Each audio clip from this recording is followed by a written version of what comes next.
It only took one slip of emotion for the Browns' carefully polished image to crack wide open. For years, this franchise has sold the idea that there's a plan, that every move, every draft pick, every depth chart shuffle is part of some bigger vision. But in one press conference, that illusion shattered. Kevin Stefanski, usually the calmest guy in the room, lost his grip. And the question that pushed him there? Not about injuries, not about game strategy, just three words that Cleveland has been dodging for months. Where's Sanders? In that moment, the Browns didn't just reveal frustration, they revealed fear. Fear that their so-called plan has no foundation. Fear that the rookie quarterback sitting quietly on the bench might be the very thing that exposes years of bad decisions. Because here's the truth. When a team starts snapping at questions instead of answering them, it's not confidence you're seeing, it's panic leaking out for everyone to watch.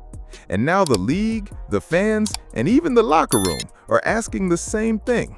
Did Cleveland just admit, without meaning to, that they have no idea what they're doing at quarterback?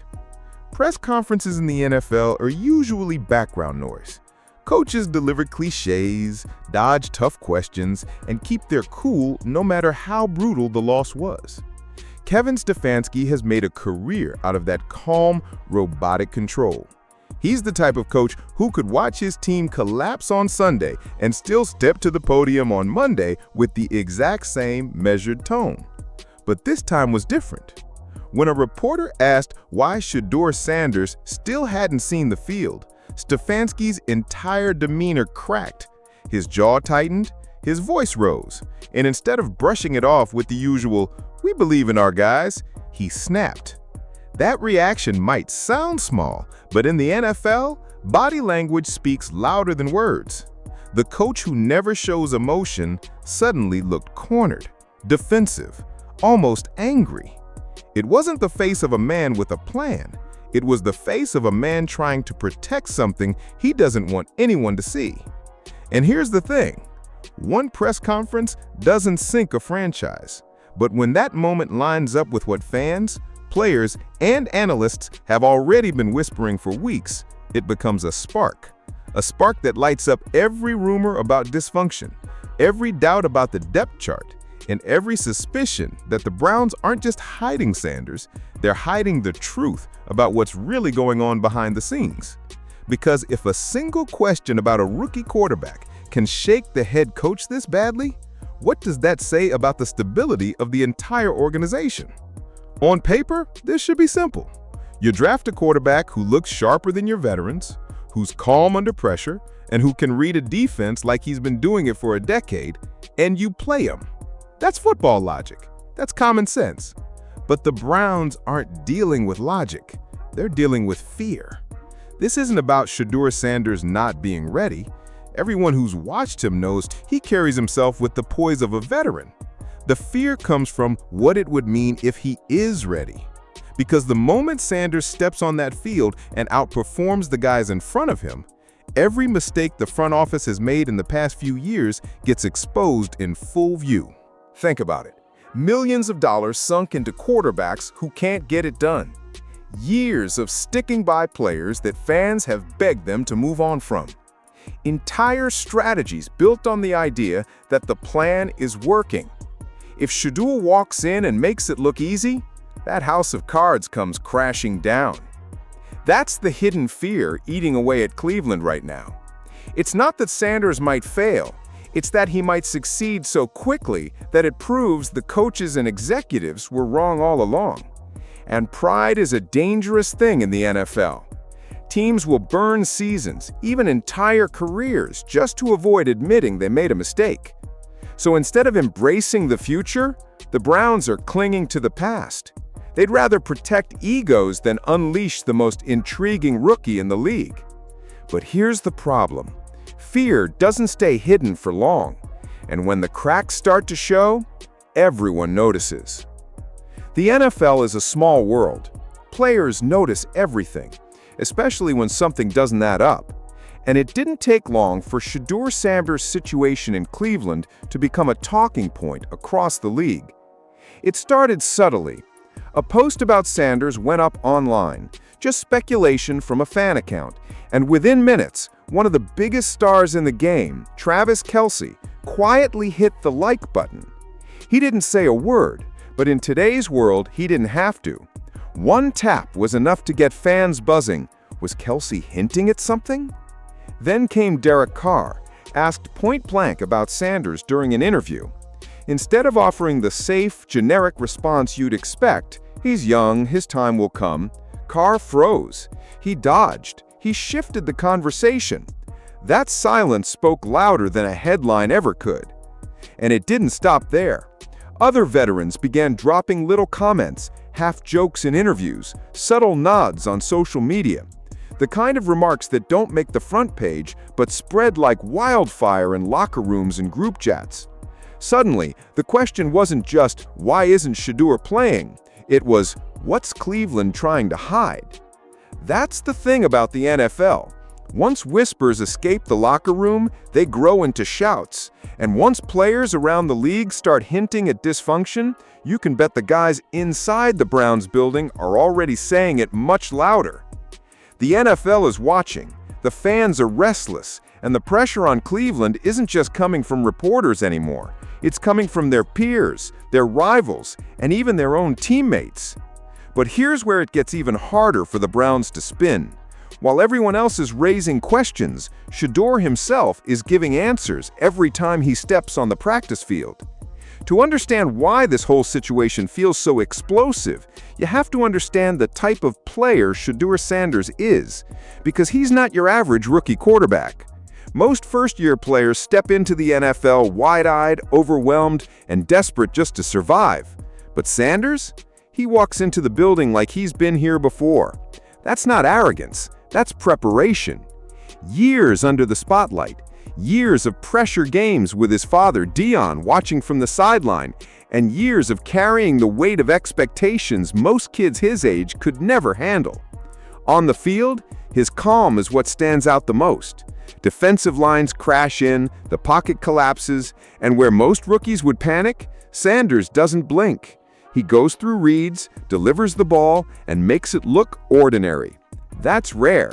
In fact, it's the exact quality coaches dream of when they draft a quarterback: poise. But it's not just talent or composure.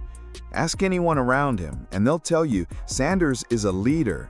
He connects with teammates, commands a huddle, and carries himself with a maturity that makes veterans listen. For a rookie, that's unheard of. It's the kind of intangible you can't coach. And here's the kicker.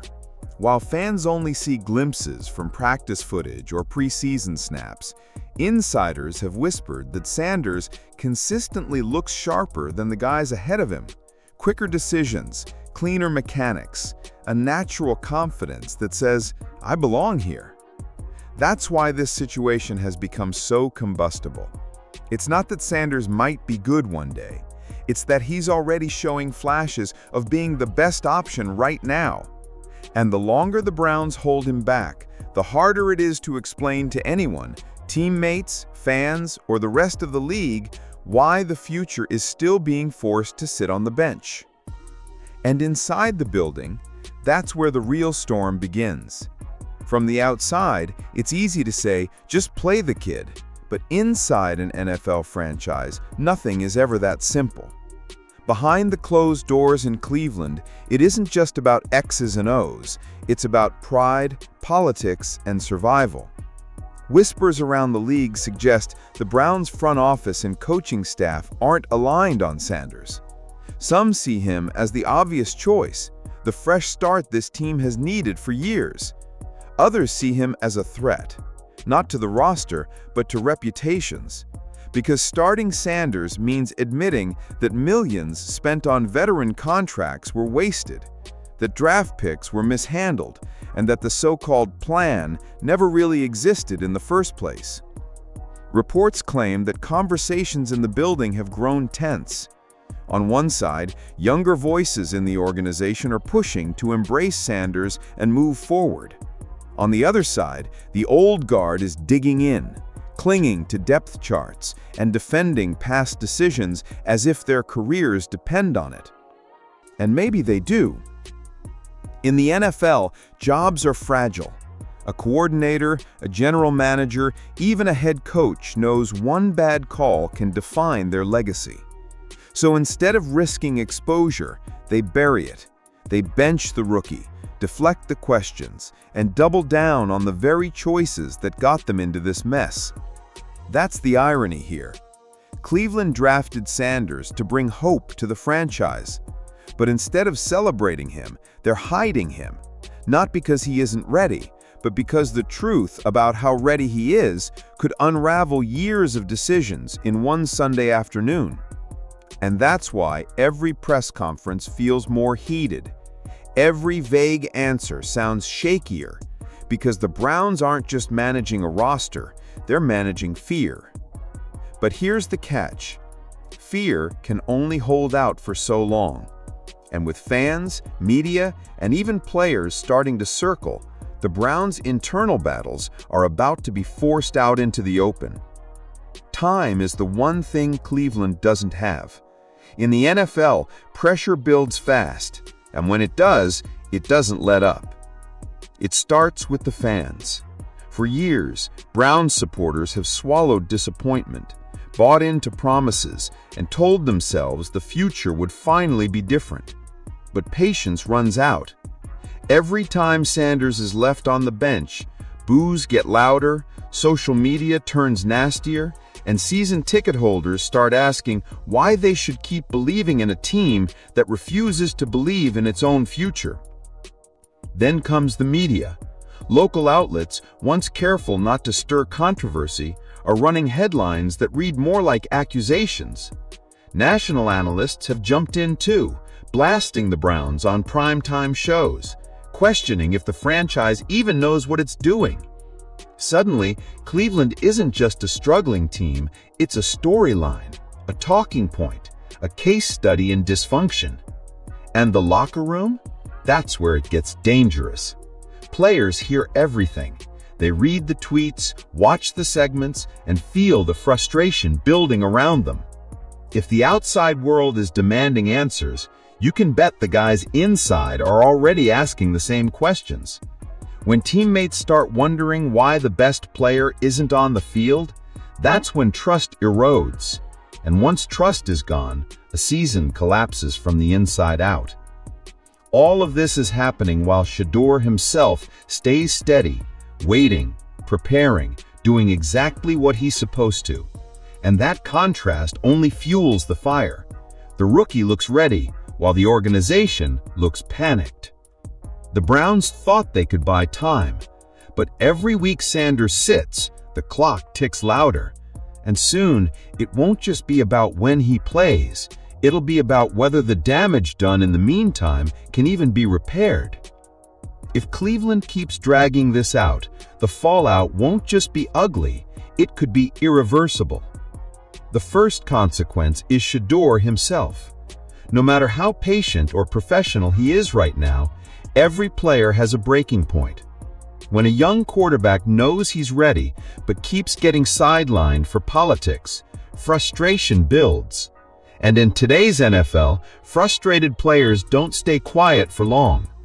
Rumors start swirling. Trade whispers leak. Suddenly, you're not just dealing with an internal problem, you're dealing with headlines about the franchise losing the very future they drafted to save them. Then there's the locker room. Players respect talent. They know when someone has it, and when they see a guy like Sanders ready to go, but chained to the bench, questions turn into resentment. Veterans start losing faith in the coaching staff. Younger players wonder if performance even matters, or if it's all about ego. And once that belief in the system cracks, it spreads fast. A divided locker room doesn't just play worse, it eats itself from the inside out. And finally, there's the franchise's legacy.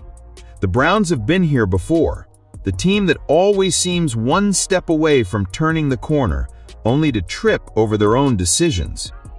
If they mishandle Sanders, He could easily become another name on the long list of quarterbacks who succeeded somewhere else while the Browns became the cautionary tale. Imagine the nightmare scenario: Sanders lighting it up for another franchise, while the Browns are left explaining how they couldn't find a way to make it work. That's the danger. This isn't just about benching a rookie. It's about risking the kind of mistake that defines an era. And if Cleveland isn't careful, they won't just lose games, they'll lose the trust of their fans, their players, and possibly the one quarterback who could have changed everything. Think back to Drew Brees in San Diego. They drafted Phillip Rivers, hesitated to commit, and ended up losing a Hall of Famer because they couldn't decide which direction to take. Or look at Kurt Warner, doubted and benched before he went on to resurrect his career in Arizona and lead them to a Super Bowl. Even more recently, Ryan Tannehill was written off in Miami before becoming the spark Tennessee never knew it needed. The pattern is always the same. A team convinced it knows best, unwilling to admit mistakes, too proud to hand the keys to the guy who's clearly ready. And while the franchise stalls, another organization swoops in, takes the risk, and reaps the reward. Cleveland is standing on that same cliff right now. The fear that's keeping Shedeur off the field is the exact same fear that's burned other franchises in the past. The fear of being wrong, of having to admit that the rookie already has what veterans don't. But football doesn't care about pride. It only cares about results. That's the bigger picture here. This isn't just about Sanders. It's about whether the Browns finally learn from history, or whether they're doomed to repeat it, adding another chapter to the long list of times this team found a way to sabotage its own future. And the scariest part? The longer they wait, the closer Cleveland gets to turning one of the most exciting rookies in the league into yet another reminder of how quickly opportunity can slip away. At some point, the excuses run out. The Browns can't keep dodging questions, hiding behind vague press conferences, and hoping the pressure dies down. The path forward isn't complicated, it's just uncomfortable. Step one is admitting the mistake. That means setting ego aside and acknowledging that the plan they've been selling doesn't work. The veterans they've backed aren't the answer. The contracts they've defended aren't paying off. And that's okay, but only if they pivot now. Step two is giving Sanders the keys. Not spot duty, not garbage time snaps, not some developmental timeline designed to protect feelings. Full commitment. Hand him the huddle, build the offense around his strengths, and trust the very instincts that made them draft him in the first place. Step three is rallying the locker room around that decision. Players respect honesty. If the coaching staff walks in and says, "This is our guy and we're riding with him," the team will follow. What destroys locker rooms isn't change, it's indecision. Sanders can be the unifying piece if Cleveland stops treating him like a secret. Because here's the truth. Every week they delay makes the transition harder. Every snap he doesn't take is one less rep of growth, one less chance to build chemistry with teammates, one less step toward becoming the leader this franchise desperately needs. The Browns still have time to fix this, but only if they stop clinging to pride and start trusting the talent that's already staring them in the face. And if they don't, well, that leads us to the final, unavoidable question. What happens if Cleveland refuses to change at all? This is it. The Browns are standing on the cliff edge right now. On one side, a future built around a poised, fearless rookie quarterback who's already shown he belongs. On the other, the same cycle of denial, wasted seasons, and what-ifs that has haunted this franchise for decades. The press conference outburst wasn't just a slip, it was a signal that even inside the building, the pressure is cracking the walls. And now the Browns face the simplest yet most brutal question any team can face. Do you want to win, or do you want to protect your pride? Because Shedeur Sanders isn't waiting. The league isn't waiting. Other GMs aren't waiting. every Sunday that passes, his value grows, the noise grows, and the risk of losing him forever grows. The Browns have one chance left to rewrite the story, to take control of the narrative, put their best player under center, and finally give fans something more than empty promises. But if they don't, if they keep burying him, keep doubling down on a broken plan, then Cleveland won't just lose Sanders, they'll lose the locker room, the fan base, and the fragile hope that this time was going to be different. So now the question isn't just when will Shedeur Sanders play? It's bigger, it's heavier. It's this: will the Browns finally learn, or will they be the franchise that handed away their future again? And that, more than anything, is why this story isn't going away.